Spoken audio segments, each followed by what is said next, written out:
Здравейте, казвам се Магдалена. Трета година в УНСС. Изминалото лято беше моето първо лято в Щатите.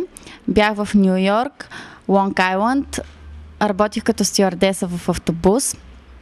Беше невероятно изживяване. Запознах се с много хора. Сега имам приятели от различни страни. Обиколих различни места. Сбъднах мечтата си да отида до Ниагарския водопад.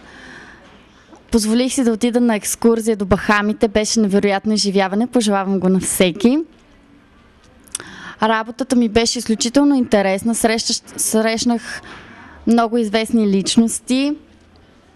Мястото, на което живеех, беше мотел, пълен със студенти от различни страни. Беше всяка вечер купон. Пожелавам го на всеки.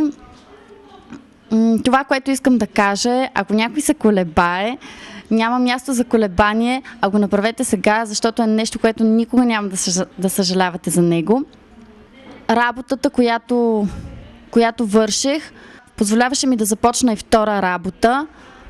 Аз съм фризьорка, намерих си такава работа. Там можеш да си позволиш абсолютно всичко, за което мечтаеш. С една седмица работа, повярвайте ми, може да си позволите неща, които в България да работите 10 години, сигурно не може да си го позволите и да спестите да спестите за това, за което мечтаете.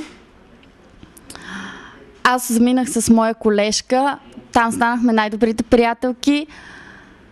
Пожелавам на всеки да замине с някой, с който да се разбира така, както аз се разбирах с нея. Жалко, че тя в момента не е тук, за да ви каже невероятните мигове, които сме имали заедно. Моят съвет е да не заминавате самия с някой близък, защото миговете, които ще изкарате заедно, са невероятни и неописуеми. Просто не мога да ви кажа с думи. Ако може да си намерите работа, която да ви осигурява достатъчно часове, не е нужно да се търсите втора, трета, но ако имате желание и време и възможност, направете го. Това е от мен.